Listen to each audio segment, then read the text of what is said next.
How impressive was this win for the Lakers? That is a great, great win for the Lakers. To win in Denver, their second time winning in Denver this year, in a game where they could have let go of the rope a couple times. They're down 13 midway through the second quarter. Monty Morris foolishly barks at LeBron after hitting a three. The Lakers instantly go on a 27-8 run to retake control of the game. But then 4 minutes left in the game, they're down 6.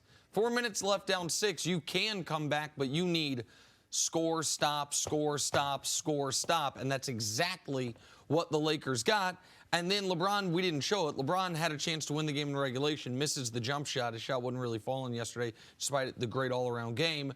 They go to overtime, and Anthony Davis makes critical plays down the stretch. And LeBron and AD combined for 65 points, 22 rebounds, 16 assists, and a number of great defensive plays.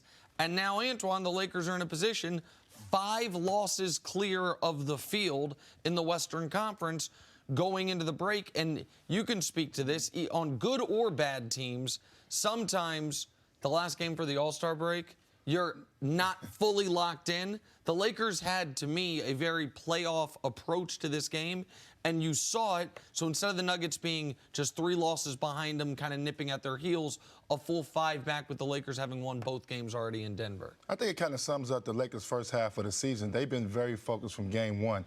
LeBron and AD wanted to come out this season and establish themselves as the 1 seed. You saw that. We've been seeing it all season long.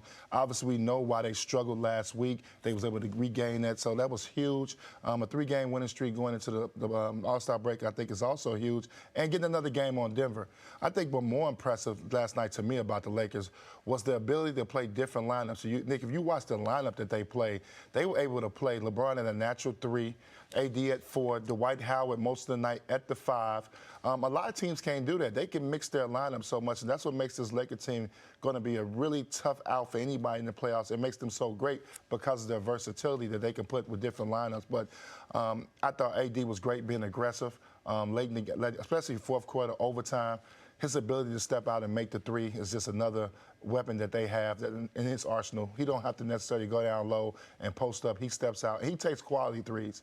And the crazy part, he had just missed two 3s really bad. And he missed a 3. One of them would have won the game in regulation. Yeah. One of them was with the Lakers either up 2 or 3 at the time, and it was up 2 with around 40 seconds left. LeBron finds him for an open 3 that would have essentially ended the game, and AD missed that shot, and then he makes the 2 key ones in OT. And I even want to take this game a step further, just watching it, and I know we're talking about the Lakers right now, but this shows you why Denver needs a superstar.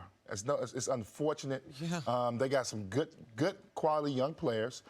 They play hard. Obviously, their record indicates that. They have some young, I wouldn't call them stars, some B-list players to me. I think these guys are B-list. They're not in the elite category. The Jokic Hive gonna come after you for calling him a B-lister. Oh, he's a B-lister, easy. He's a.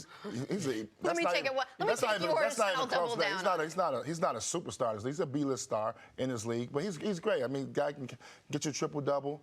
But the thing with them, you saw late in game, not having one guy to go to hurts them. And then on the other end, you look at the Lakers with the 2 superstars. You can LeBron didn't have it going there late. You can go to AD. And that's what happened to the Denver Nuggets and why they wasn't able to close this game out, because they don't have that A-list star. And maybe one day Jamal Murray could be, because Jamal Murray's got the mentality for it. I wouldn't bet on it. My point is Jamal Murray wasn't scared down the stretch. I mean, Jokic got eaten alive by Dwight all night long. Dwight was sensational in this basketball game, bullying Nikola Jokic, getting offensive rebounds. And then I yelled during Jenna's highlight, but you're down 3. Jokic actually, over the last couple of years, has been very good in the final seconds of regulation at hitting big shots. To not take this shot here, I mean, come on, man. He said afterwards he knew he should have shot that ball. He said, I had it, I should have taken the shot. But Jenna, when you're a star, you don't think twice about that. You want that shot. That should be instinctive. It's already there. And it's not a knock on him as a player. He's a great player. He's an all-star in this league. But the problem is, they're going to have to make a move to get a guy that's going to come in there that can get it done late if they want to get over the threshold to beat the Lakers and the Clippers. And just real quick, Jenna, before we move back to the Lakers, I know people will say, well, LeBron, his whole career, has passed up shot. Yeah, he's gone good shot to great shot. He's made sometimes in those spots, he's turned down the shot to get someone a wide open 3-pointer. Nikola Jokic passed up the shot to get Kentavious Caldwell-Pope a game-sealing steal. It was a bad spot for him there. You and I've been sitting next to you talking about LeBron for the better part of a couple years now, and you know his ins and outs and the way his season goes. Usually around this time of year, there's a little malaise out of LeBron. He kind of sits back a little bit, lets it all happen, and then ramps it back up after the All-Star break. But this is different for you. You talked so much about how playoff positioning was super important heading into the break and how important last night's game was. How much better do you feel about where they are now? Well, yeah, I said to you guys off the air, because I had said yesterday if they win, they're 5 losses clear of everyone. And I said off the air, I wouldn't be shocked if the Lakers got blown out.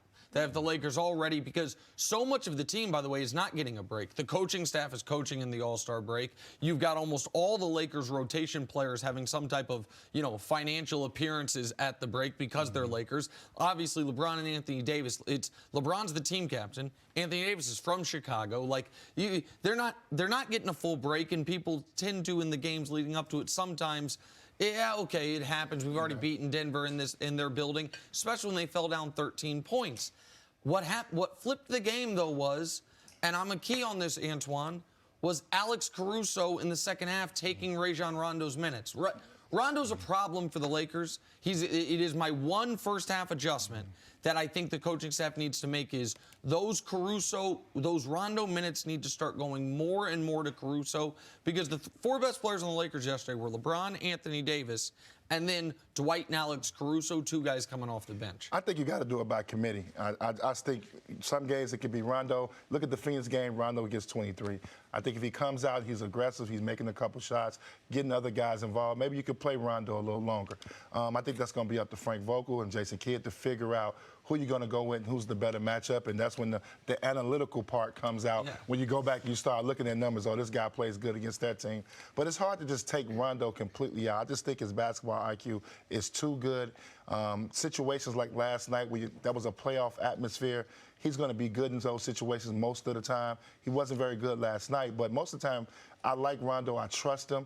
I think it's very hard for Frank Vogel to look at Rondo, being a veteran and being a champion, and then go with Alex Caruso. I think it's just hard for him. To steal a line from Lakers Film Room on Twitter, we have a name for people with incredibly high basketball IQs who can't play anymore. They're called coaches. And I just wonder if that's the role Rondo for the second half of the year is better suited for. He probably wants to be a coach. Yeah, exactly. Well, he can maybe transition. But ain't nothing wrong with getting one more ring and being a big part of it. No, it's fine. A coach from the bench. It's all right. Thanks for watching. Subscribe here to get the latest from the show. Also, be sure to check out more of the best clips from First Things First, or go watch a few segments from our other shows on FS1.